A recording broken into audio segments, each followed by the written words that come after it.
Hello guys, ఎలా ఉన్నారు? ఈ రోజు వీడియోలో నేను మీకు బ్లాక్ బ్రేకర్ అనే ఒక కొత్త సూపర్ హీరో క్యారెక్టర్ ని ఇంట్రడ్యూస్ చేయబోతున్నాను. ఇంకొకటి, మనోడి దగ్గర ఎలాంటి సూపర్ పవర్స్ లేవు, కేవలం ఇంటెలిజెన్స్ బేస్ చేసుకుని ఒక సాధారణమైన వ్యక్తి సూపర్ హీరోగా ఎలా మారాడో మనం ఈ స్టోరీలో తెలుసుకోబోతున్నాం. హాయ్, హలో, నమస్తే, this is Sivadattu and welcome to our స్వయం కల్పనలు యూట్యూబ్ ఛానల్.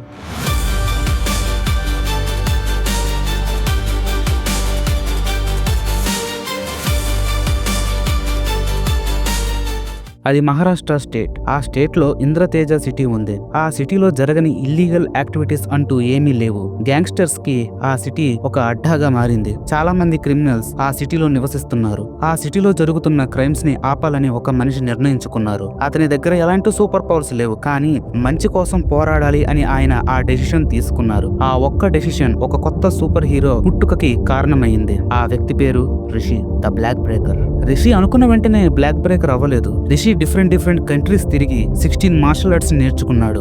అది మాత్రమే కాదు, చాలా గన్స్ ని కూడా ఆయన కొన్నారు. క్రిమినల్స్ దొరికిన వెంటనే వాళ్ళని చంపేయడమే ఈ బ్లాక్ బ్రేకర్ మెయిన్ గోల్.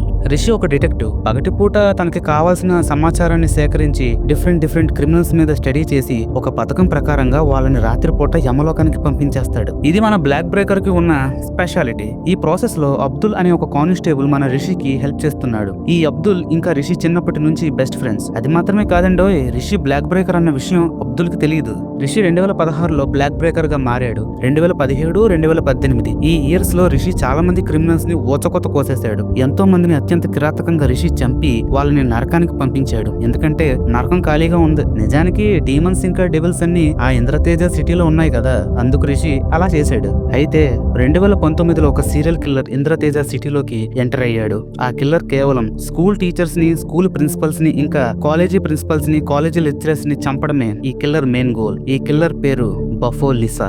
ఈ సీరియల్ కిల్లర్ ఎలా ఉంటుందో, ఎక్కడ ఉంటుందో ఎవ్వరికీ తెలియదు.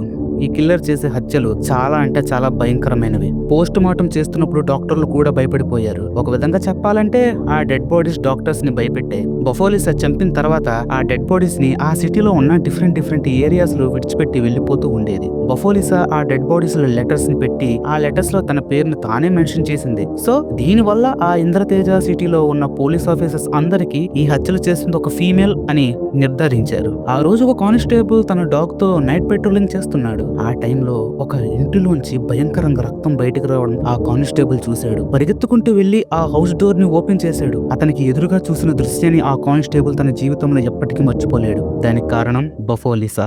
సమాచారాన్ని అందుకున్న పోలీస్ ఆఫీసర్స్ అక్కడికి వెళ్లారు. ఎలాంటి క్లూ ఆ ఇంట్లో దొరకలేదు. ఎక్కడ చూసిన రక్తం. ఈ హత్యతో కలిపి బఫోలిసా 23 మందిని చంపింది. ఈ డెడ్ బాడీస్ లో బఫోలిసా ఒక క్లూని విడిచిపెట్టింది. అది ఒక స్కూల్ గ్రూప్ ఫోటో. మరోవైపు మన బ్లాక్ బ్రేకర్ కొంతమంది క్రిమినల్స్ ని అత్యంత కిరాతకంగా చంపి వాళ్ళ దగ్గరున్న డబ్బుల్ని తీసుకుని వెళ్లిపోయాడు. బ్లాక్ బ్రేకర్ దాదాపుగా ఆ రోజు రాత్రి 25 మంది క్రిమినల్స్ ని చంపాడు. అయితే ఆ మరుసటి రోజు రిషి దగ్గరికి అబ్దుల్ క్రైమ్ స్పాట్ లో దొరికిన ఆ స్కూల్ గ్రూప్ ఫోటోని తీసుకొని వచ్చాడు. అక్కడికి అబ్దుల్ ని పంపించింది ఎస్ఐ కిరణ్. అప్పుడు ఆ ఫోటోని అబ్దుల్ రిషికి ఇచ్చాడు. రిషి ఆ ఫోటోని బాగా పరీక్షించాడు. ఆ ఫోటో వెనకాల ప్లీజ్ క్యాచ్ మీ అని రాసి ఉంది. ఆ స్కూల్ ఫోటోలో కొన్ని క్లూస్ ఉన్నాయి. అదేమిటంటే ఆ school photo 2012 Silver Stone Sunrise School కి సంబంధించిన ఫోటో. ఆ స్కూల్లోనే మన బఫోలిసా 11th స్టాండర్డ్ ఇంకా 12th స్టాండర్డ్ కంప్లీట్ చేసింది. తర్వాత రిషి ఆ స్కూల్ కి వెళ్లి ఆ ఇయర్ చదివిన స్టూడెంట్స్ కి సంబంధించిన ఇన్ఫర్మేషన్ కలెక్ట్ చేశాడు. అయితే ఆ ఇయర్ ఆ స్కూల్లో మొత్తం 37 మంది స్టూడెంట్స్ చదువుకున్నారు. కానీ రిషి 35 మందిని మాత్రమే మీట్ అయ్యి వారితో మాట్లాడాడు. మిగతా ఇద్దరు ఎక్కడున్నారో ఏమైపోయారో రిషికి తెలియదు. ఒక రోజు రిషి ఆ గ్రూప్ ఫోటోని తీసుకుని ఆ స్కూల్ ప్రిన్సిపల్ దగ్గరికి వెళ్లి కొన్ని ప్రశ్నలు అడిగాడు. నేను ఈ ఫోటోలో ఉన్న స్టూడెంట్స్ అందరినీ పర్సనల్ గా మీట్ అయ్యాను, వారితో మాట్లాడాను, కానీ నేను ఈ ఇద్దరిని మీట్ అవ్వలేదు. వీళ్ళు ఎక్కడుంటారో మీకు తెలుసా అని రిషి అడిగాడు. ఇంతకీ ఎవరు మీరు, వీళ్ళ గురించి ఎందుకు అడుగుతున్నారు అని స్కూల్ ప్రిన్సిపల్ ప్రశ్నించాడు. తర్వాత సిటీలో జరుగుతున్న క్రైమ్స్ కి ఈ ఫోటోకి సంబంధం ఉందన్న విషయం రిషి ఆ ప్రిన్సిపల్ కి చాలా క్లియర్ గా ఎక్స్ప్లెయిన్ చేశాడు. తర్వాత ప్రిన్సిపల్ రిషితో ఇలా మాట్లాడడం స్టార్ట్ చేశాడు. ఈ ఫోటోలో ఉన్న ఒక అమ్మాయి పేరు బిందు, ఇంకొక అమ్మాయి పేరు మైత్రి. వీళ్ళిద్దరూ బెస్ట్ ఫ్రెండ్స్. అయితే మీరు బిందుని వెతికి పట్టుకుని తనతో మాట్లాడొచ్చు, కానీ మైత్రితో మీరు మాట్లాడలేరు. ఎందుకంటే మైత్రిని తన తండ్రి 2015లో కొట్టి చంపేశాడు అని ప్రిన్సిపల్ చెప్పారు. ఏంటి, చంపేశాడా? ఎందుకు మైత్రిని అతను చంపేశాడు? మైత్రి వాళ్ళ నాన్నగారు నాలాగే వేరే స్కూల్ కి ప్రిన్సిపల్. 2015లో మైత్రి నీట్ ఎగ్జామ్ రాసింది. ఆ ఎగ్జామ్ లో మైత్రి ఫెయిల్ అయ్యింది. ఈ విషయం తెలుసుకున్న తన తండ్రి కోపంతో ఊగిపోయాడు. మైత్రిని కొట్టి చంపేశాడు. తర్వాత అతనికి జైలు శిక్ష కూడా పడింది. ఈ మధ్య అతను రీసెంట్ గా రిలీజ్ అయ్యాడు. నాకు అతని ఇంటి అడ్రస్ ఇస్తారా అని రిషి అడిగాడు. తప్పకుండా ఇస్తాను అని చెప్పి ఆ ప్రిన్సిపల్ మన రిషికి మైత్రి వాళ్ళ నాన్నగారి ఇంటి అడ్రస్ ని ఇచ్చాడు. అడ్రస్ దొరికిన వెంటనే రిషి మైత్రి వాళ్ళ ఇంటికి వెళ్ళాడు. మైత్రి వాళ్ళ నాన్నగారి పేరు గుణశేఖర్. ఇప్పుడు రిషి మైత్రి వాళ్ళ ఇంటికి ఎదురుగా నిలబడి ఉన్నాడు. ఆ క్షణం ఏం జరిగిందంటే ఆ హౌస్ మెయిన్ డోర్ కింద నుంచి భయంకరంగా రక్తం బయటకు రావడం స్టార్ట్ అయ్యింది. అది గమనించిన రిషి తనతో పాటు తెచ్చుకున్న గన్ తీశాడు. తర్వాత డోర్ ఓపెన్ చేసి లోపలికి వెళ్ళాడు. లోపలికి వెళ్లిన రిషి చాలా అంటే చాలా షాక్ అయ్యాడు. ఎందుకంటే బిందు అత్యంత క్రూరంగా గుణశేఖర్ ని అలాగే అతని భార్యని క్రూరంగా హింసించి చంపేసింది. ఎక్కడ చూసిన రక్తం, గోడల మీద, నేల మీద, అక్కడున్న వస్తువుల మీద, చివరికి బిందు చేతుల నిండా రక్తం. హే నిన్నే కదలొద్దు, నీ చేతులున్న కత్తిని మర్యాదగా కింద పడే అని రిషి పలికాడు.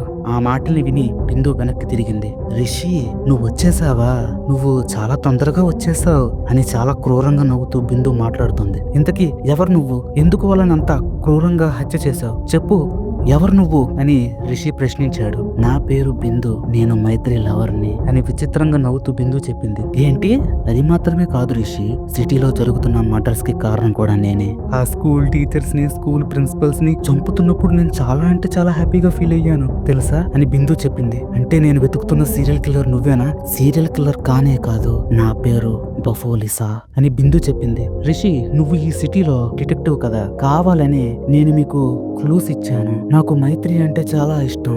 మైత్రికి చిన్నప్పటి నుంచి ఒక రైటర్ అవ్వాలనుకునేది, కానీ చచ్చిపడున్నాడు కదా వీడొక మూర్ఖుడు. చదువు చదువు చదువు అని ఎప్పుడు వీడు మైత్రిని హింసిస్తూనే ఉండేవాడు. వీడు శుభ్రంగా చదివి డాక్టర్ కాలేకపోయాడు. తన కూతురు డాక్టర్ అవ్వాలి అని మైత్రిని ప్రతిరోజు ఈ ఇద్దరు పీక్కుని తినేవారు. మైత్రి నేను పెళ్లి చేసుకుని హ్యాపీగా బ్రతకాలని అనుకున్నాం. మా ఫ్యూచర్ గురించి ఎన్నో కలలు కన్నాం. కానీ వీడి కారణంగా మా జీవితాలు నాశనం అయిపోయాయి. నేను నా ప్రాణం కన్నా ఎక్కువగా మైత్రిని ప్రేమించాను, కానీ నా మైత్రి చచ్చిపోయింది అని ఏడుస్తూ బఫోలిసా అదే బిందు చెప్పింది.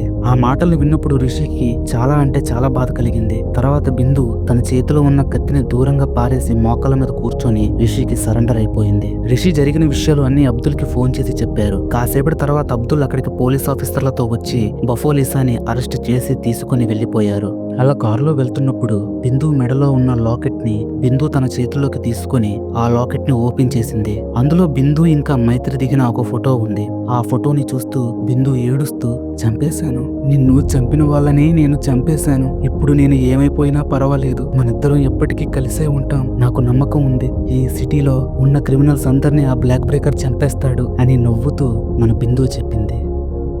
ఈ వీడియోకి ఇంతే గైస్.